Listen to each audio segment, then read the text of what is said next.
હજુ જોરથી બરાબર. ખરેખર મજામાં છો ને? કેટલા બાળકો રોતા રોતા સ્કૂલે આવ્યા છે? હજી આંગળી ઊંચી કરો. ચલો, કોઈ નહીં. બહુ સરસ.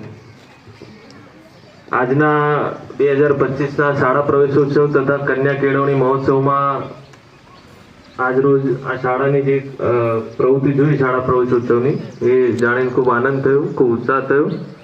તમામ બાળકો જે નવા એડમિશન લઈ રહ્યા છે એ બધાના ખૂબ ખૂબ સ્વાગત છે, ખૂબ ખૂબ અભિનંદન છે. મોબાઈલ ઓપરેટ કરતા કેટલા બાળકોને આવડે છે? મોબાઈલ ચલાવતા કેટલાને આવડે છે? ગેમ રમતા, વિડીયો જોતા કેટલાને આવડે છે? ચલો આંગળી ઊંચી કરો. કેટલાને આવડે છે? નથી આવડતું એવા કેટલા છે? નથી આવડતું આંગળી ઊંચી કરો. ચલો, મોબાઈલ નથી આવડતું ચલાવતા એક પણ નહીં.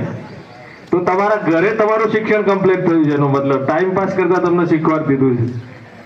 બરાબર બરાબર ને? બોલો, જવાબ આપો. શું જોવો છો મોબાઈલમાં?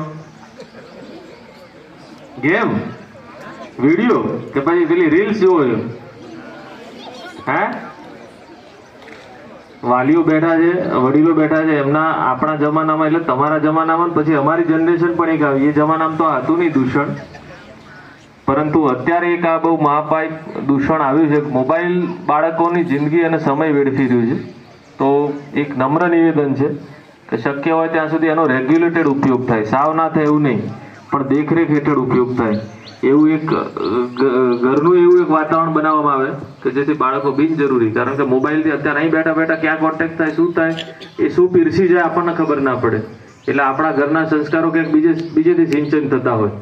એટલે એક એ નમ્ર નિવેદન છે.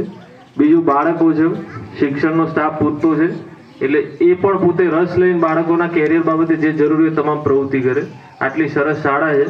મને મારા પહેલા દિવસની યાદ આવી ગઈ. હું પણ આ રીતે એક પ્રાથમિક શાળામાં એડમિશન લઈને મારા ફાધર મને મૂકવા આવ્યા હતા, અને પ્રાથમિક શાળાથી શરૂ કરીને અત્યારે અહીં પહોંચ્યો છું. હું પણ સરકારી શાળામાં ભણેલો છું. એટલે સરકારી શાળા કંઈ એને કમ આંકવી નહીં એમ.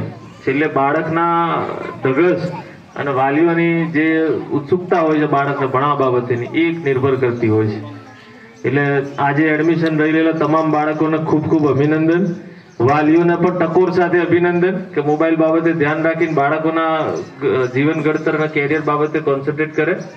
અને આ શિક્ષકોને પણ અભિનંદન કે આટલો બહુ સરસ કાર્યક્રમનું આયોજન કર્યું છે. જય હિન્દ, જય ભારત.